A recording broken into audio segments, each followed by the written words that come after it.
کے دریا کو ہم ٹھہرا ہوا دیکھیں، کہاں تک وقت کے دریا کو ہم ٹھہرا ہوا دیکھیں، یہ حسرت ہے کہ ان آنکھوں سے کچھ ہوتا ہوا دیکھیں۔ کنویں کے بادلوں میں چھپ گئے اجڑے مکان سارے،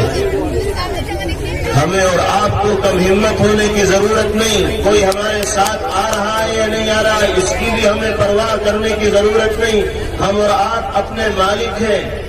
ہم اور آپ اپنے مالک ہیں، ہمیں اختیار ہے، ہم تنہا بھی حکومت کے ان اقدامات کے خلاف آواز بلند کر سکتے ہیں جس کو ہم آئین کے اور سنویدھان کے مخالف تصور کرتے ہیں۔ اس لیے کنویں کے بادلوں میں چھپ گئے اجلے مکان سارے، یہ چاہا تھا کہ منظر شہر کا بدلا ہوا دیکھے،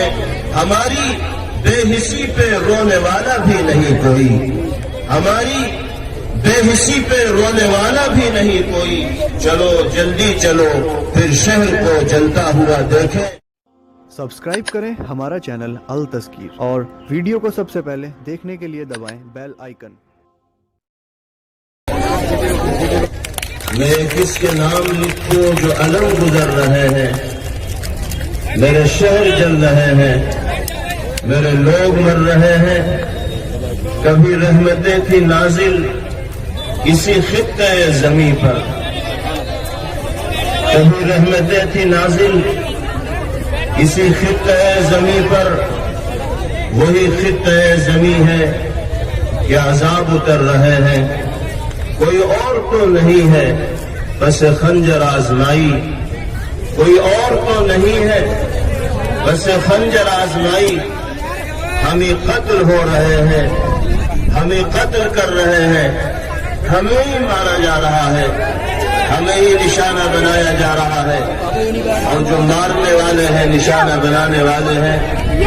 وہ کسی اور ملک کے نہیں، کسی اور سوسائٹی کے نہیں، بلکہ ہمارے اور آپ ہی کے درمیان رہنے والے۔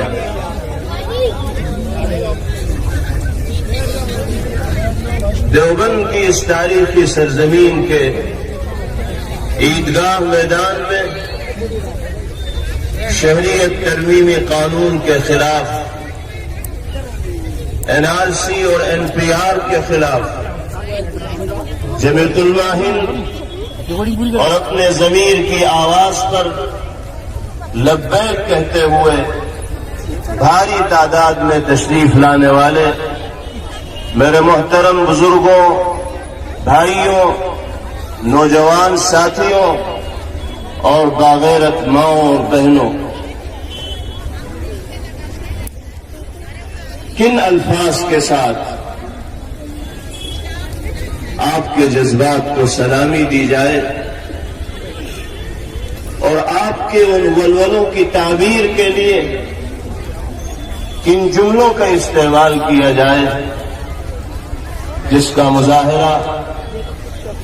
نہ صرف یہ کہ آپ اس سرزمین پر کر رہے ہیں بلکہ ملک کے گوشے گوشے میں، شہر شہر، قریہ قریہ، گاؤں گاؤں ملک کے بسنے والے باغیرت و سنجیدہ باشندے اس ظالمانہ اور سیاہ قانون کے خلاف سراپا احتجاج ہے، اور پہلے دن سے پرزور انداز میں اپنے اس موقف کا گونگی بہری حکومت کے سامنے اعلان کر رہے ہیں کہ ہم اس ملک کے آئین و سنویدھان کے محافظ رہے ہیں۔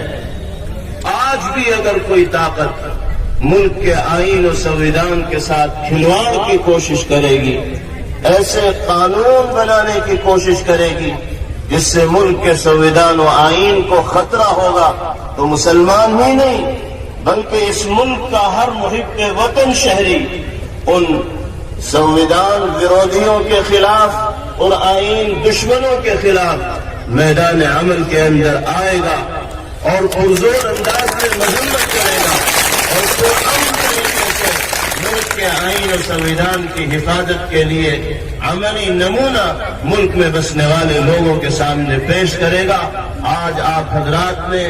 اس بھاری تعداد میں شہریت ترمیمی قانون کے خلاف جمع ہو کر اپنے اسی جوش کا، اپنی جذبات کا اور انہی ولولوں کا اظہار کیا ہے۔ کاش کہ ملک میں بسنے والے مردوں اور عورتوں کے ان جذبات کو سمجھنے والے اور اس کی قدر کرنے والے وہ لوگ بھی بن جائیں جن کو اللہ نے حکومت کا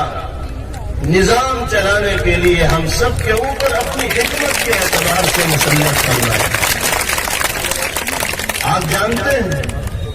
کہ آج کل ہمارا ملک تاریخ کے کس نازک دور سے گزر رہا ہے۔ یہ کہنے میں کوئی مبالغہ اور ہچکچاہٹ نہیں ہے کہ آزادی وطن کے بعد ملک میں بسنے والے لوگوں میں مجموعی طور سے اس طرح کی کرب و بے چینی اور پریشانی نہیں دیکھی گئی جو آج کے دور میں اس ملک میں بسنے والے لوگوں کے درمیان دیکھی جا رہی ہے۔ کیوں ملک میں بسنے والے لوگ بے چین ہیں؟ کیوں ملک میں بسنے والے مرد و عورت مختلف طرح کے اندیشوں کا شکار ہیں، کرب و بے چینی کا اظہار کر رہے ہیں؟ اس بے چینی کو دور کرنا اور اندیشوں اور خطرات کو دور کرنا یہ ذمہ داری ہے انہی لوگوں کی جو نظام حکومت چلانے والے۔ وہ کہتے ہیں کہ ہمارے قانون کے سلسلے میں کنفیوژن پھیلایا جا رہا ہے، لوگوں کے ذہنوں کو خراب کیا جا رہا ہے۔ ہم ان سے کہتے ہیں کہ اگر تم اس کو کنفیوژن کہتے ہو تو آؤ ہمارے درمیان اور ان شبہات کو دور کرو، ہمارا ذہن صاف کرو۔ تم کہتے ہو کہ وپکشی طاقتوں نے ملک میں بسنے والے لوگوں کے ذہنوں کو خراب کیا ہے۔ اگر وپکشی طاقتیں ذہنوں کو تمہارے کہنے کے مطابق خراب کر سکتی ہیں تو تم تو اقتدار میں ہو، حکومت تمہاری ہے، نظام تمہارے پاس ہے، سپاہی تمہارے ہیں، فوج تمہاری ہے، تم کیوں نہیں عوام کے درمیان آ کر ان شبہات کو دور کرنے کی کوشش کرتے ہو؟ آج ملک میں بسنے والے لوگ اس بے چینی کے اندر زندگی گزار رہے ہیں اور اس کرب کا سامنا کر رہے ہیں کہ جس کا سامنا آزادی وطن کے بعد سے اب تک ملک میں بسنے والے لوگوں نے نہیں کیا۔ ملک کی جو صورتحال ہے وہ بھی کسی پر مخفی اور پوشیدہ نہیں، غربت عام ہوتی جا رہی ہے، کسان خودکشی کرنے کے اوپر مجبور ہو رہے ہیں، معاشی اعتبار سے ملک عدم استحکام کا شکار ہوتا چلا جا رہا ہے، کاروبار ٹھپ ہیں، ملازمتیں ختم ہوتی چلی جا رہی، جی ڈی پی مستقل ملک کی نیچے اترتی چلی جا رہی ہے۔ ضرورت اس بات کی تھی کہ حکومت ان اہم مدوں پر غور کرتی اور ملک کو ہر اعتبار سے استحکام اور طاقت عطا کرنے کی کوشش کرتی۔ کیا ضرورت تھی ایسے ماحول میں کہ جب ملک اس طرح کی خطرناک صورتحال سے گزر رہا ہو CAA نامی کالے قانون کو پاس کر دیا جائے اور تمام اہم مدوں کو اسی قانون کی چادر کے اندر ڈھانپ دیا جائے اور لوگوں کو ہندو مسلم کی لڑائی میں اس طرح الجھا دیا جائے کہ ملک کے اصل مدوں کی طرف لوگوں کا دھیان نہ رہے، لوگوں کی توجہ نہ رہے۔ آج ضرورت اس بات کی ہے کہ اس قانون کے خلاف ہم میدان میں ہیں، جس قانون کے خلاف ملک کے لوگ سڑکوں کے اوپر ہیں اور احتجاج کر رہے ہیں، وہ قانون صرف مسلمانوں کے خلاف نہیں بلکہ ملک میں بسنے والی دیگر اقلیتوں کے بھی خلاف ہے اور خود ہندو مذہب سے تعلق رکھنے والے لوگوں کے بھی خلاف ہے۔ آج اگر ان کو اپنے خلاف یہ قانون محسوس نہ ہوتا ہو، آنے والے دنوں میں ان کو خود احساس ہو جائے گا کہ یہ قانون کس طرح ان کے حقوق کو سلب کرنے والا اور چھیننے والا۔ ہم اس ملک کو شہری ہیں اور ملک کے آئین نے اور دستور نے ہمیں یہ حق دیا ہے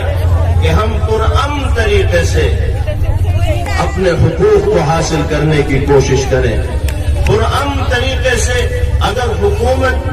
آئین کے خلاف کوئی قدم اٹھاتی ہے تو اس کے خلاف میدان عمل کے اندر آئیں، احتجاج درج کرائیں۔ ملک کا قانون ہمیں پرامن طریقے سے احتجاج کرنے سے نہیں روک سکتا۔ مسلمان ہو یا دیگر مذاہب سے تعلق رکھنے والے لوگ ہوں، اگر وہ حکومت کے اس فیصلے کے خلاف میدان عمل کے اندر ہے تو وہ اپنے اسی آئینی اور جمہوری حق کا استعمال کر رہے ہیں۔ ملک کے باشندوں کو اس جمہوری حق کے استعمال سے روکنا یہ خود سنویدھان اور آئین کے خلاف ورزی۔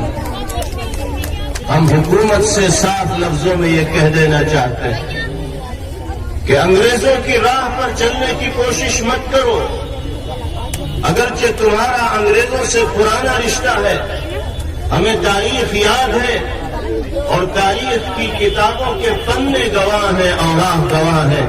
کہ تمہارے آقاؤں نے اس وقت بھی انگریزوں کی کاسالیسی کی تھی، انگریزوں کے آگے پیچھے گھومنے کا کام کیا تھا. جس وقت ہمارے پوروج اور ہمارے بزرگ انگریزوں کے خلاف میدان کے اندر ڈٹے ہوئے تھے اور سیسا پلائی ہوئی دیوار کی طرف کھڑے ہوئے، اس دن بھی تم نے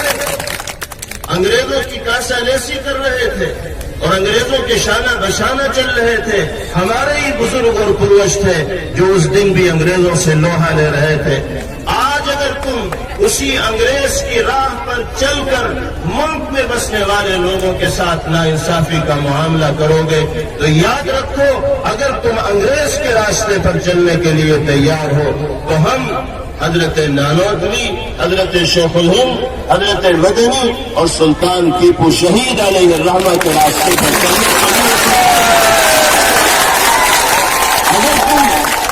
اگر تم فرنگیوں کے راہ پر چلنے کے لیے تیار ہو تو ہم بابا صاحب امبیڈکر اور مہاتما گاندھی کے اہنسا کے راستے پر چلنے کے لیے تیار ہیں. یہ نام ہے جنہوں نے انگریز کے سامنے کبھی گھٹنے نہیں ٹیکے،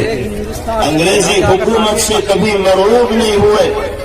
انگریز سے مقابلہ کرنے میں کبھی میدان کو انہوں نے نہیں چھوڑا. آج بھی اگر ہماری حکومتیں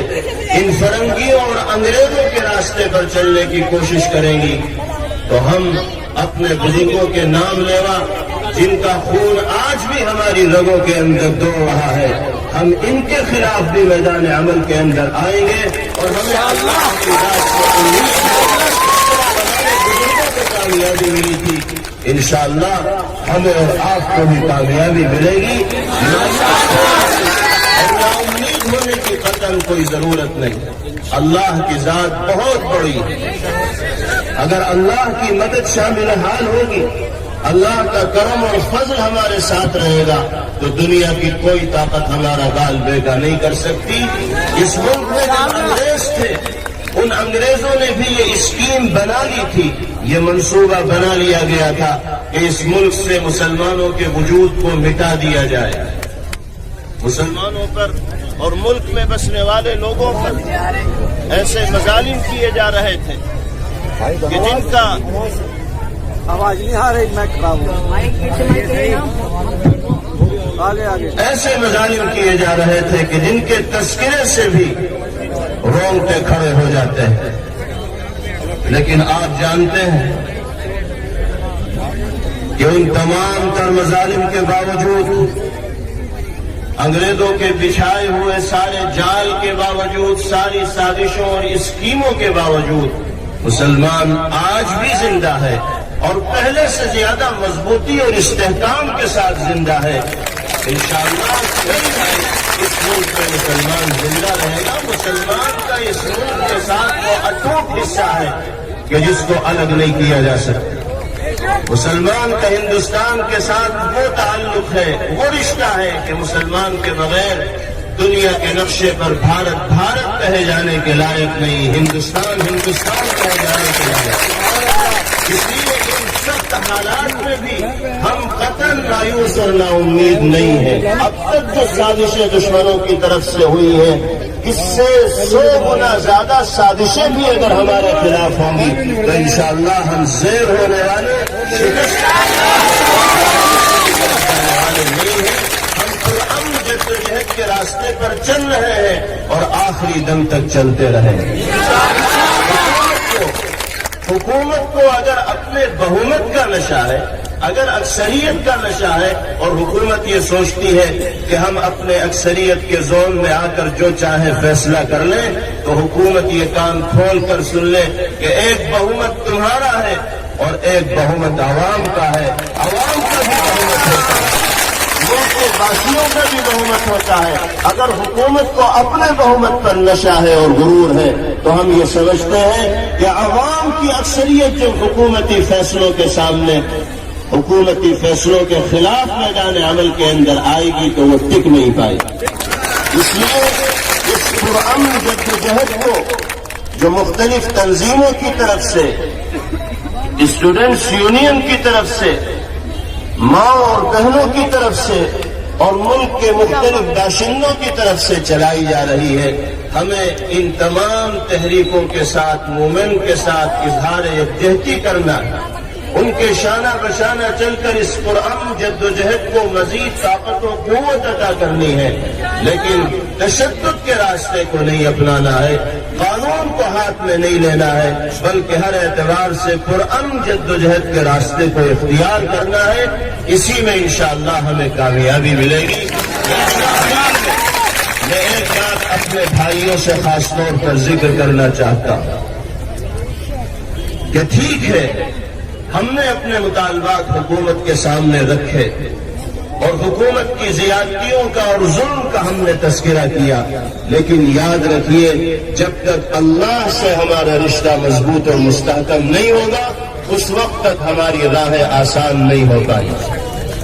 اگر ہم یہ سمجھتے ہیں کہ صرف سڑکوں پر آ جانے سے مسائل حل ہو جائیں گے اور مسجدوں میں جانے کا اہتمام ہم نہیں کریں گے تو یاد رکھیے ہمارا یہ خواب کبھی شرمندہ تعبیر نہیں ہو پائے. اگر ہم یہ سمجھتے ہیں کہ محض میدانوں میں جمع ہو کر احتجاجی پروگرام کرنے سے